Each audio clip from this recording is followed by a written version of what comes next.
오늘 우리가 볼 하나님의 말씀은 사무엘상 26장 1절에서 12절까지입니다. 사무엘상 26장 1절에서 12절까지입니다. 구약성경 454페이지입니다.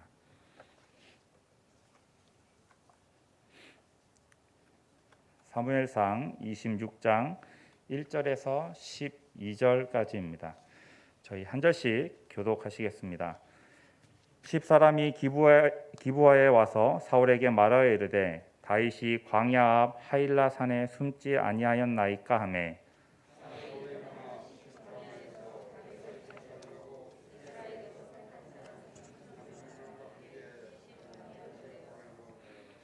사울이 광야 앞 하길라 산 길가에 진치니라.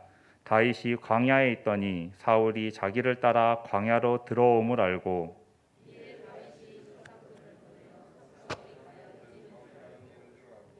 다윗이 일어나 사울이 진친 곳에 이르러 사울과 넬의 아들 군사령관 아브넬이 머무는 곳을 본즉 사울이 진영 가운데 누웠고 백성은 그를 둘러 진쳤더라.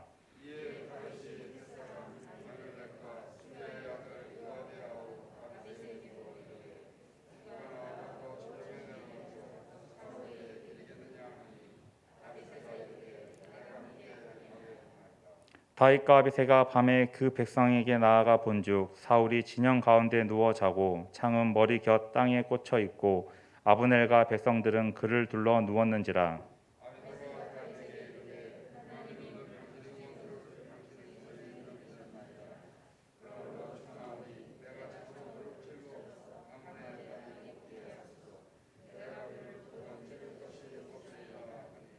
다윗이 아비새에게 이르되 죽이지 말라. 누구든지 손을 들어 여호와의 기름 부음 받은 자를 치면 죄가 없겠느냐 하고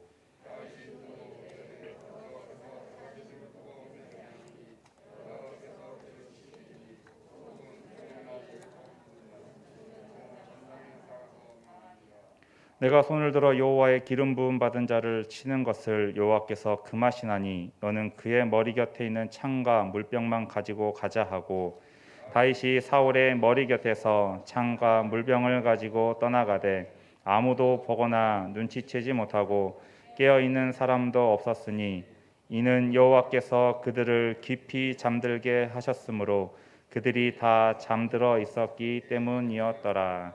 아멘. 오늘 본문 말씀을 가지고 깊이 잠들게 하셨으므로라는 제목으로 함께 말씀 나누기 원합니다.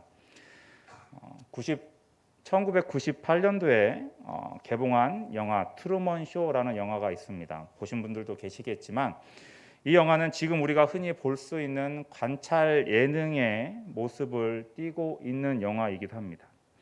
한 남자가 태어나서 살아가는 모든 순간순간들을 몰래 숨겨진 카메라를 통해서 관찰을 합니다. 당연히 이 영화의 주인공은 이러한 사실을 모르고 자라왔습니다. 그래서 이 주인공이 살아가는 모든 장소가 만들어진 세트장입니다. 만나는 사람들도 당연히 모두 다 연기자입니다.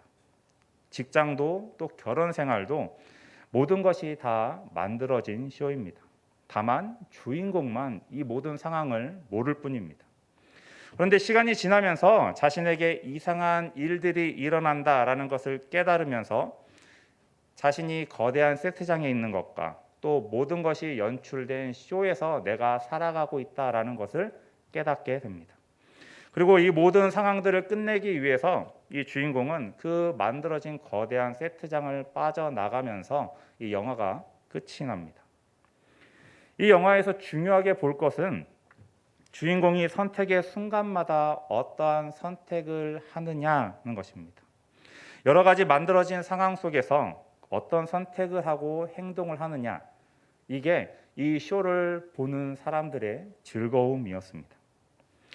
먼저 이 영화를 이야기했지만 우리의 삶도 이와 마찬가지입니다.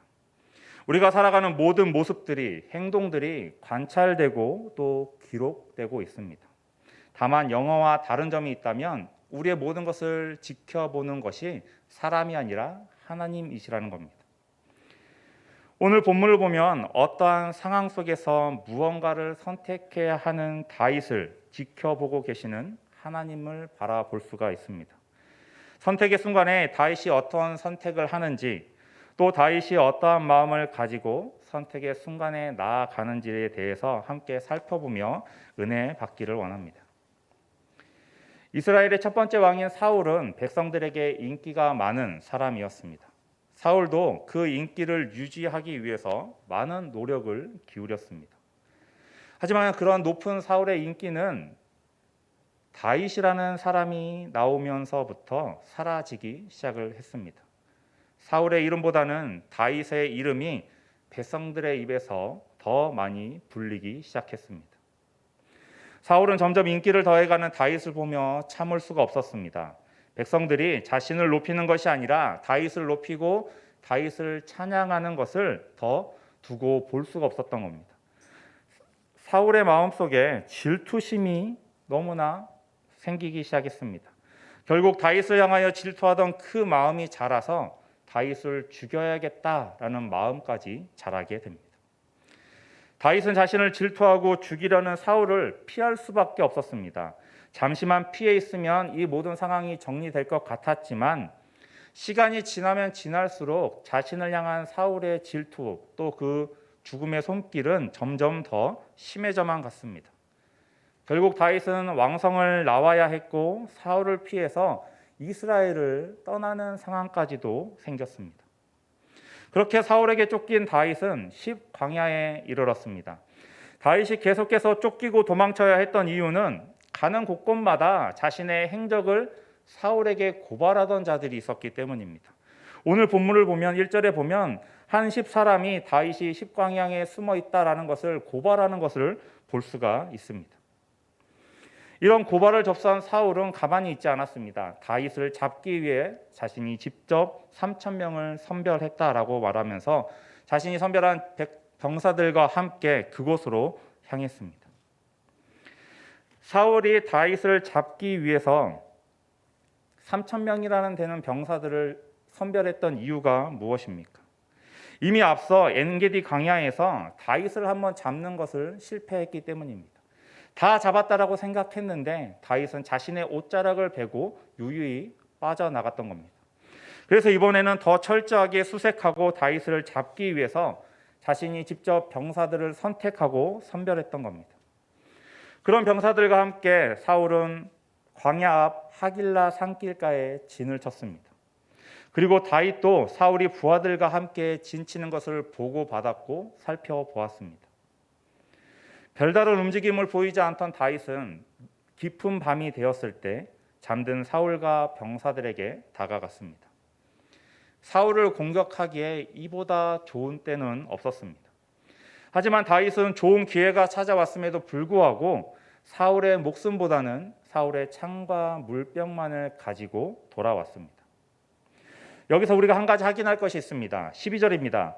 다윗이 사울의 머리 곁에서 창과 물병을 가지고 떠나가되 아무도 보거나 눈치채지 못하고 깨어있는 사람도 없었으니 이는 여호와께서 그들을 깊이 잠들게 하셨으므로 그들이 다 잠들어 있었기 때문이었더라.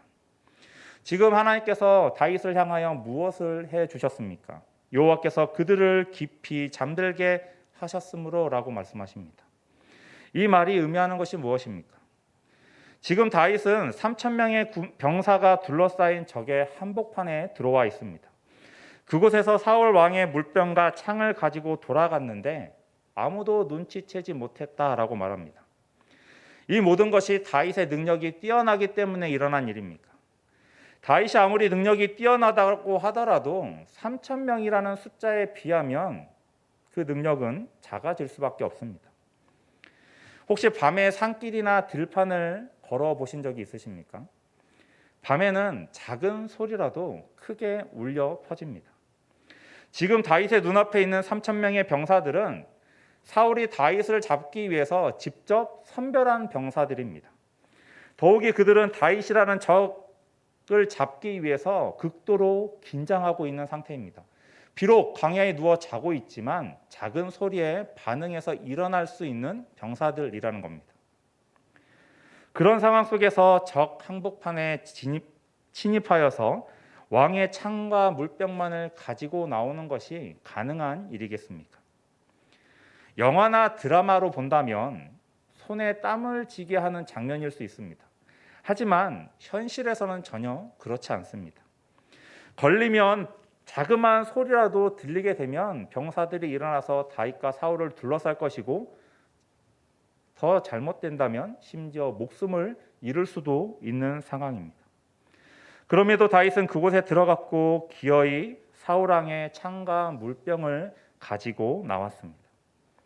다윗이 이 일을 어떻게 성공할 수 있었습니까? 다윗이 무슨 특별한 기술을 가지고 있었기 때문에 이 일이 가능한 것입니까? 성경은 다윗이 사울 왕의 창과 물병을 가지고 나오는 것에 성공한 이유를 12절에서 하나님께서 그들을 깊이 잠들게 하셨기 때문이다라고 말씀하고 있습니다. 다윗이 3,000명이나 되는 병사들을 피해서 사울 왕에게 다가갈 수 있었던 이유가 다윗이 가진 능력이 뛰어나기 때문이 아니라 하나님께서 그 모든 상황들을 만들어 주셨기 때문이다라고 말합니다. 하나님께서 그곳에 있는 모든 사람들을 깊이 잠들게 하심으로써 다윗이 아무런 간섭 없이 사울 왕에게 다가갈 수 있었고 사울 왕의 창과 물병을 가지고 돌아올 수 있었던 것입니다. 그럼 여기서 한 가지를 더 생각해 볼 수 있습니다. 왜 하나님은 사울 왕과 그 3,000명이나 되는 병사들을 깊이 잠들게 하셨던 것입니까? 단순히 다윗이 사울 왕에게 가서 그 창과 물병만을 가지고 오게 하기 위해서 그들을 깊이 잠들게 하신 것은 아닙니다. 하나님께서 이런 상황을 만드신 이유는 다윗이 어떠한 선택을 하는지를 보기 위해서입니다. 앞서 10광야에 진치고 있는 사울과 병사들을 둘러보던 다윗의 부하 아비새가 다윗에게 요구했던 것이 있습니다. 8절입니다. 아비새가 다윗에게 이르되 하나님이 오늘 당신의 원수를 당신의 손에 넘기셨나이다. 그러므로 청하오니 내가 창으로 그를 찔러서 단번에 땅에 꽂게 하소서. 내가 그를 2번 찌를 것이 없으리이다 하니.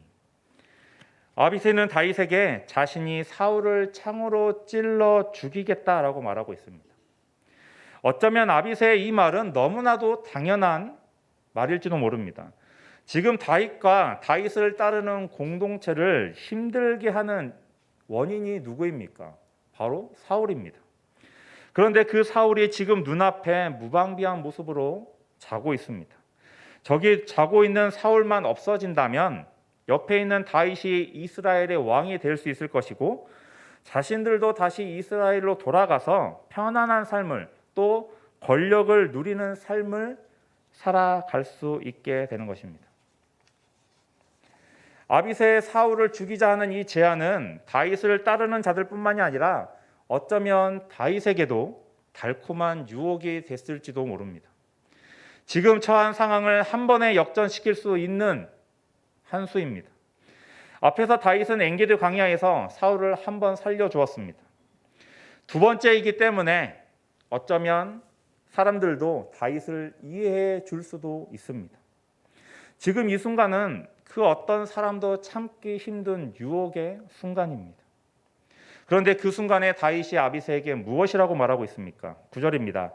다윗이 아비새에게 이르되 죽이지 말라. 누구든지 손을 들어 여호와의 기름 부음 받은 자를 치면 죄가 없겠느냐 하고. 다윗은 다시 한번 부하들에게 사울을 죽이지 말라고 말합니다. 이 죽이지 말라라고 하는 말은 단순한 말이 아닙니다. 이 말은 금지를 나타내는 강력한 명령을 포함하고 있습니다. 다윗은 아비새에게 사울을 죽이지 말라고 강력하게 지금 명령을 내리고 있는 것입니다. 다윗의 이러한 태도는 엔게디 동굴에서 사울을 죽일 수 있었던 기회를 맞이했을 때와 똑같은 모습입니다. 하나님은 다윗으로 하여금 선택할 수 있는 환경을 만들어 주셨습니다. 모든 사람들을 깊게 잠들게 하심으로 다윗이 어떠한 선택을 할 수 있는지 집중하게 하셨습니다. 이때 다윗은 둘 중에 한 가지를 선택할 수 있습니다. 사울을 죽일 것인지 아니면 사울을 살려줄 것인지. 다윗은 그 선택의 순간에 다시 한번 사울을 살려둘 것을 선택했습니다. 그 이유는 앞서 엔게디 동굴에서 사울을 살려주었을 때와 마찬가지입니다. 24장 6절 말씀을 보면 자기 사람들에게 이르되 내가 손을 들어 여호와의 기름 부음을 받은 내 주를 치는 것은 여호와께서 금하시는 것이니 그는 여호와의 기름 부음을 받은 자가 됨이니라 하고. 다윗이 사울의 목숨을 취하지 않은 것은 사울이 하나님의 기름 부음 받은 자이기 때문입니다. 사울의 목숨을 취하는 것을 하나님께서 원하지 않기 때문입니다. 다윗은 중요한 선택의 순간에 자신의 마음에 합당한 대로 행하는 것이 아니라 하나님의 마음에 합당한 대로 하나님의 뜻이 무엇인지를 생각했고 그 선택을 한 것입니다. 하나님께서 사울과 3,000명의 병사들을 깊이 잠들게 하셨던 것은 다윗이 어떠한 선택을 하는지를 알아보기 위함이었습니다. 그리고 다윗은 하나님께서 다윗에게 원하시는 모습을 바로 보여주었습니다.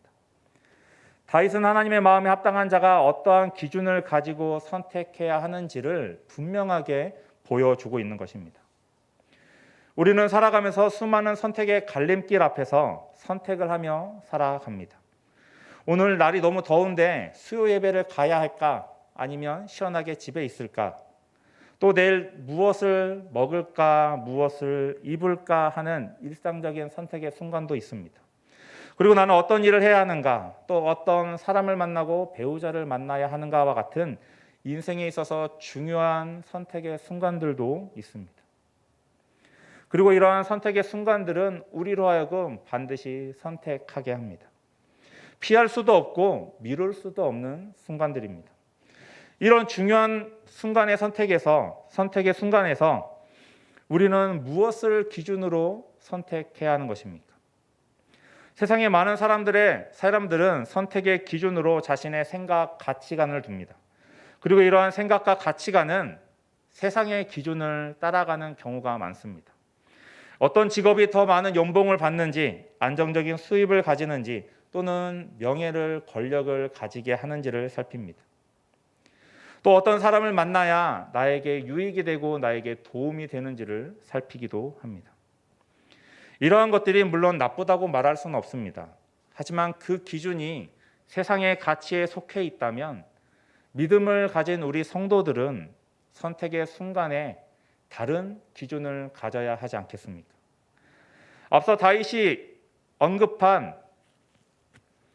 만약 다윗이 앞서 언급한 세상의 기준을 가지고 선택을 했다면 당연히 사울 왕을 죽이는 것을 선택했을 것입니다.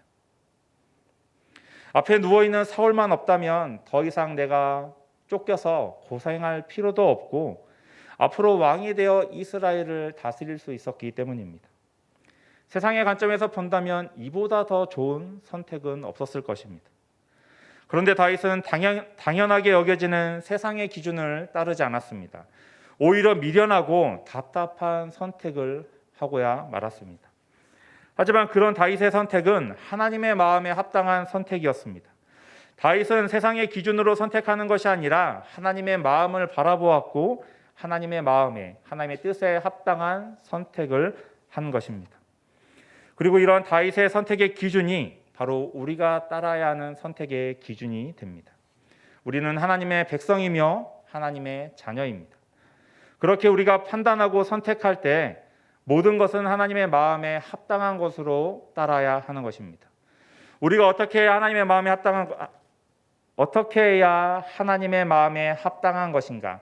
무엇을 선택해야 하나님께서 원하시는 것을 우리가 선택할 수 있는 것인가를 늘 생각해야 합니다.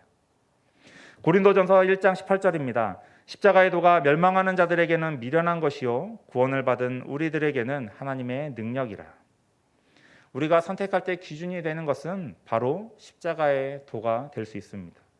왜냐하면 그것이 하나님의 뜻이며 하나님의 마음이기 때문입니다. 위에 구절에서 말하는 것처럼 십자가의 도는 세상의 사람들이 바라봤을 때는 미련하고 따라서는 안 되는 길입니다. 그러나 그 길은 우리가 믿음을 가진 성도는 반드시 따라가야 하는 길이며 우리의 중심이 되어야 하는 것입니다. 지금 내가 처한 모든 상황은 우리가 알지 못하지만 하나님께서 계획하시고 만드신 상황 속에 놓여 있습니다. 그리고 그 상황 속에서 우리가 어떠한 길을 선택하는지, 어떠한 방법을 선택하는지 하나님께서 지켜보고 계십니다. 이때 비록 그 앞에 놓여 있는 것이 쉽고 편한 길이고 손쉬운 방법일지라도 하나님께서 원하시지 않고 하나님의 마음에 합당하지 않은 것이라면 우리는 그 길을, 그 방법을 포기하고 돌아서야 합니다. 하나님의 마음에 합당한 길이 비록 힘이 들고 어려운 길일지라도 그 길을 선택하고 나아갈 수 있어야 합니다. 그러한 믿음을 소유해야 합니다. 우리가 그런 믿음을 가지고 그 길로 나아가고 선택하며 나아갈 때 하나님께서 우리를 인도해 주시며 우리의 그 처한 상황들을 해결해 주실 것입니다. 그런 믿음을 가지고 온전히 하나님의 마음에 합당한 방법을, 또 하나님의 뜻에 합당한 선택의 길을 선택하고 나아가시는 저희 성도님들이 되시길 바랍니다. 우리가 한 가지 더 생각해 볼 것이 있는데요. 하나님께서 사울과 3,000명의 병사들을 깊이 잠들게 하신 것을 볼 때 우리가 한 가지 더 생각해 볼 것이 있습니다. 그것은 내가 과연 하나님을 신뢰하고 있는가라는 것입니다. 2010년쯤에 정글의 법칙이라는 한 예능이 많은 인기를 얻었습니다. 6명에서 7명 또는 8명 되는 무리들이 개발되지 않은 오지를 탐험하며 생활하는 것을 관찰하고 보여주는 것입니다. 보기에도 아찔한 장면들이 있었고 때로는 야생동물 때문에 또는 알지 못하는 식물 때문에 고생하는 것을 보게 됩니다. 그런데 아무리 위험해 보일지라도 우리는 안심하면서 그 프로그램을 살펴볼 수 있습니다. 왜냐하면 모든 상황들을 제작진이 안전하게 통제하고 있기 때문입니다. 그래서 출연진들도 시청자들도 그것을 믿고 안심하면서 촬영하고 또 바라볼 수 있는 겁니다. 마찬가지입니다. 하나님께서는 지금 사울과 3,000명의 군사들을 깊이 잠들게 하심으로 그 상황들을 다 통제하고 계십니다.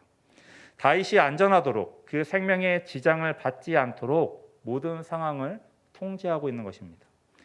그로 인해서 다윗의 안전은 완전히 보장이 되었습니다. 무엇을 하든지 사울과 그 병사들은 깨지 않았을 것입니다.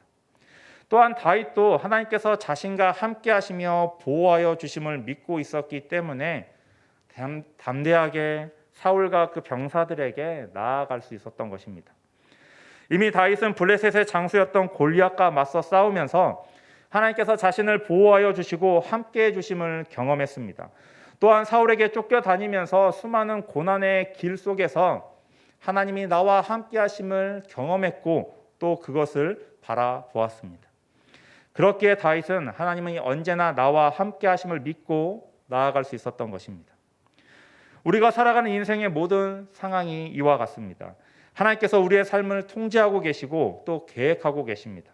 그렇다라는 것은 우리는 그 누구보다 안전한 상황에 놓여 있다는 것입니다. 다윗이 하나님을 신뢰하며 나아갔듯이 우리 또한 하나님을 신뢰하며 나아간다면 우리는 그 누구보다 안전한 삶을 살아가는 것입니다. 왜냐하면 하나님께서 우리와 함께 동행하여 주시고 또 우리가 위험할 때 간섭하여 주시고 우리를 구원해 주실 것이기 때문입니다. 지금 내가 어렵고 힘든 상황에 놓여 있다고 하더라도 하나님께서 절대로 악한 의도로 이러한 상황을 만드시지 않았다라는 것을 믿으시고 진정으로 내가 위험에 처하고 어려운 상황에 놓인다면 하나님께서 함께하여 주심으로 우리를 안전한 곳으로 그 문제들을 해결해 주실 것을 믿고 나아가시는 저희 성도님들이 되시길 바랍니다. 시편 121편 8절입니다. 여호와께서 너의 출입을 지금부터 영원까지 지키시리로다. 시편에서 말씀하고 있는 것처럼 하나님은 우리의 모든 것을 지켜보고 계시며 우리를 또한 지켜주십니다. 우리는 그런 하나님을 신뢰하며 나아가기만 하면 되는 것입니다. 하나님께서 나를 지켜보시며 나의 어려움, 위험한 상황들을 그냥 내버려 두시지 않는다는 것을 믿고 나아가시기 바랍니다. 그 하나님께서 나의 모든 것을 지켜보고 계시며 지켜주실 것입니다. 이러한 믿음을 소유하시며 하나님을 의지하고 나아가시는 저희 성도님들이 되시길 바랍니다. 말씀을 맺겠습니다. 우리는 영화에 나오는 주인공처럼 우리의 모든 상황들을, 행동들을 관찰당하고 있습니다. 하나님은 우리가 어떠한 선택을 하는지, 어떠한 마음을 가지고 나아가는지를 지켜보고 계십니다. 비록 내가 처한 상황이 힘들고 어려울지라도 하나님의 마음에 합당한 선택을 하며 생각을 하고 나아가시기 바랍니다. 그것이 하나님께서 우리에게 원하시는 모습이며 우리로 하여금 그 상황 속에 놓아두신 하나님의 의도이기 때문입니다. 또한 우리가 정말로 어렵고 힘든 상황에 놓인다면 하나님께서 우리에게 오셔서 우리를 구해 주시며 어려움 속에서 벗어날 수 있도록 인도해 주실 것입니다. 그런 하나님을 신뢰하시며 믿음을 가지고 나아가시기 바랍니다. 그럴 때 하나님은 절대로 저희를 외면하지 않으실 것입니다. 하나님은 우리를 위해서 모든 사람들을 깊게 잠들게 하시는 분이십니다. 그런 하나님을 바라보시며 믿고 의지하시는 저희 성도님들이 되시길 바랍니다. 그럴 때 하나님은 우리를 구원해 주실 것이며 우리를 위험 속에서 또 어려움 속에서 건져 주실 것입니다. 함께 찬양하겠습니다. 우리 397장 함께 찬양하겠습니다.